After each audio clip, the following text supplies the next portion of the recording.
Tšau, mina Piret siin ja tänane video on jälle storytime, kuna ma olen aru saanud, et teile minu jutud meeldivad ja nagu te pealkirjast võite juba lugeda, siis tänased 2 lugu räägivad minu veidratest kohtumistest hulludega.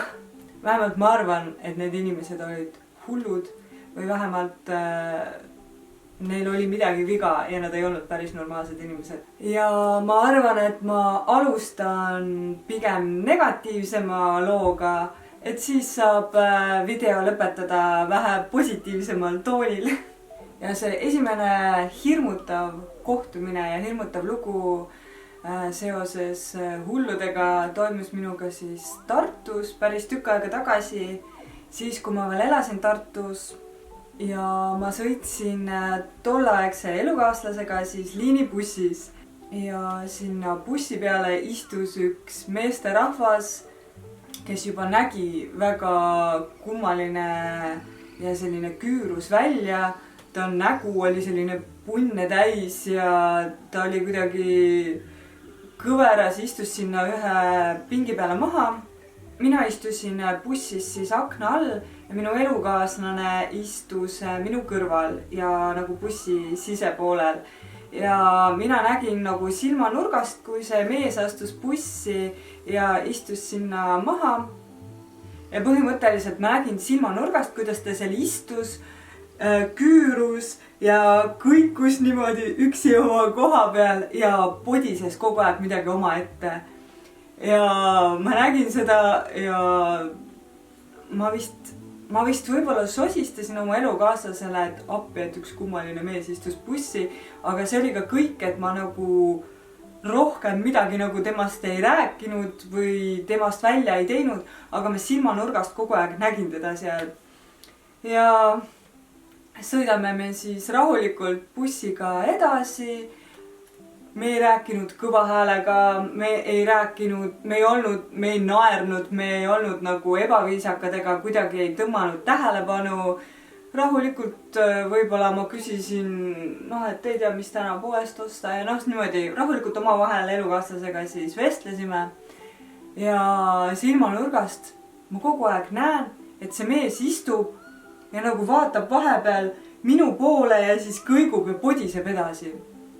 Ja siis vahepeal, kui ma sõnagi ei öelnud, oli vaikus, siis ma isegi kuulsin, mida ta podises. Ühesõnaga ta kõikus ja seletas umbes, tapan ära, jää vait, tapan ära. Ja siis mul oli nagu, et okei, et ilmselt ta kuuleb midagi, mida meie ei kuule, võib-olla tal on mingid hääled peas. Ja ta räägib nende häältega, et jää vait või keda ta tahab ära tappa, igatahes see oli päris creepy.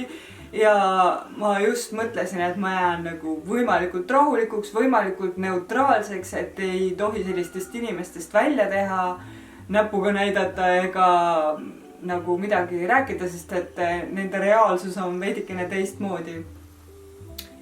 Ja bussis oli veel inimesi, et me ei olnud seal bussis ainukesed. Ja teised inimesed ka istusid rahulikult, keegi ei teinud tast välja ja kõik olid rahulikult, ajasid omi asju. Ja järsku ma näen, et see mees tõuseb püsti, keerab otsa ringi ja hakkab minu suunas kõndima, rusikad püsti ja korrutab tapan ära. Oh my god! Ma ehmatasin nii õudselt, mul jäi peaaegu süda seisma. Õnneks mu elukaaslane, kes istus minu kõrval, tõusis püsti, nii et kui ta jõudis nagu meiega kohakutti, siis see mees ilmselgelt ehmatas või hakkas nagu kartma ja kõndis meist mööda ja istus bussi taha otsa kuskile pingi peale maha ja lihtsalt kõigutas seal edasi ja podises seal edasi. Ma olin nagu lihtsalt täiesti šokis, sest ma sain aru, et ta vaatab mulle otse, ta tuleb minu suunas rusikad püsti ja ma olin lihtsalt täiesti šokis nagu ja õnneks paari peatuse pärast pidime me niikuinii maha minema ja kõndisime koju, aga see oli minu jaoks selline ehmatus.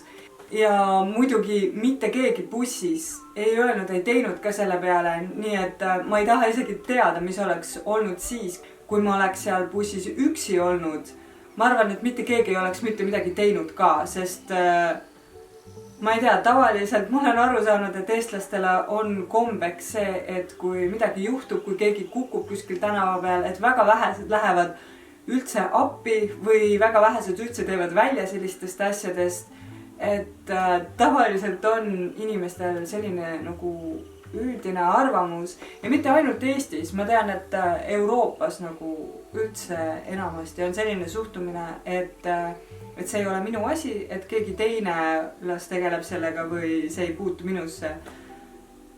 Et jah, see oli ikka päris ehmatus minu jaoks. Et ma ei kujuta ette, mis võis nagu selle inimese peas toimuda, et kas ta kuulis enda arust, et me räägime teda taga või et me räägime temast midagi halvasti. Me isegi nagu ei vaatanud tema poole, et ma lihtsalt nagu silmanurgast nagu nägin, et ta liigub ja tegutseb, et me isegi ei vahtinud nagu tema poole. Miks kõikidest nendest inimestest seal bussis nagu mina veel talle ette jäin, ma ei tea, ma kardan selliseid asju. Ja ilmselt sellepärast oligi, et ma tookord üldse väga kartsin selliseid asju ja hirm tõmbab ka enamasti ligi selliseid halva energiaga asju, aga see selleks. Igatahes jah, ma tookord mõtlesin, et huvitav, et sellised inimesed liiguvad tegelikult meie seas, kes nagu võib-olla psühholoogide, psühhiaatrite arvates saavad iseendaga hakkama ja on nagu turvalised meie seas, aga ma ei tea, igatahes. Või oli ta sealt hullumajast jooksu pannud? Ma ei tea, aga see kogemus ehmatas mind väga. Ja ma olen kuulnud ka, et sellistel inimestel on seletamatult suur jõud ja nad on väga tugevad. Nii et ma ei taha isegi mõelda, mis oleks tookord võinud juhtuda, kui seda inimest ei oleks minuga kaasas olnud ja kui ta ei oleks lihtsalt püsti tõusnud.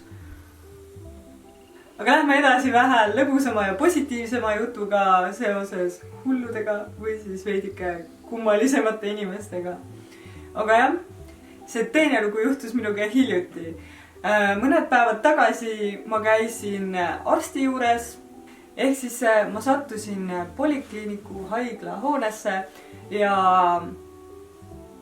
minu arust isegi samal korrusel, kuhu mul asja oli, on ka psühholoogid ja psühhiaatrid.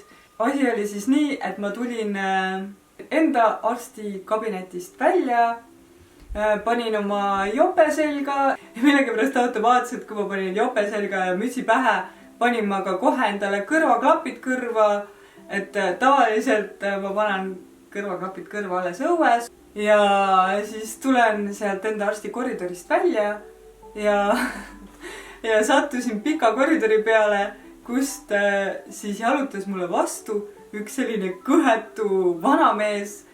Ma ei taha halvasti ka öelda, aga mõned inimeste puhul on nagu aru saada, et nad on veidikene teistmoodi või natukene kummalisemad. Igatahes see mees tuli vastu ja tal olid ka kõrvaklapid peas. Ja ma alguses nagu ei mõelnud väga selle peale. Ja kui me hakkasime üksteisest juba mööda minema, siis natuke maad enne seda ta vaatas üles mulle otsa ja ma ei tea, mida ta siis nägi. Kas ta vaatas, et ohoo, mul on ka kõrvaklapid peas nagu temalgi. Aga igatahes ta vaatas mulle otsa ja ta nägu läks naerule.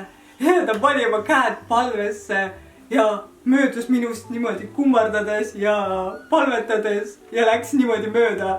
Ja lihtsalt, ma ei tea, mul lihtsalt läks selle peale tuju nii rõõmsaks. Ma naeratasin talle vastu ja kummardasin ja läksin mööda ja läksin trepist. Ja ma ei tea, mida ta mõtles või arvas, miks tal endal need kõrvaklapid peas oli. Võib-olla ta sai enda arust mingeid sõnumeid nendest kõrvaklappidest ja siis vaatas, et ohoo, ma olen ka samasugune, ma saan mingeid salateateid oma kõrvaklappide kaudu. Ma ei tea, mis ta mõtles, mis ta nägi. Võib-olla lihtsalt vaatas, et ohoo, ma kuulan ka muusikat. Aga see oli päris kummaline, et jah, ma pärast rääkisin oma emale, et ohoo, ma sain teada, et ma olen hullude jumal, et nad kummardavad minu suve. see oli päris naljakas, aga samas see oli nii armas ja nii tore ja tegi mu tuju heaks sel päeval. Aga sellised olid minu kaks kummalist juhtumist selliste veidike kummalisemate inimestega.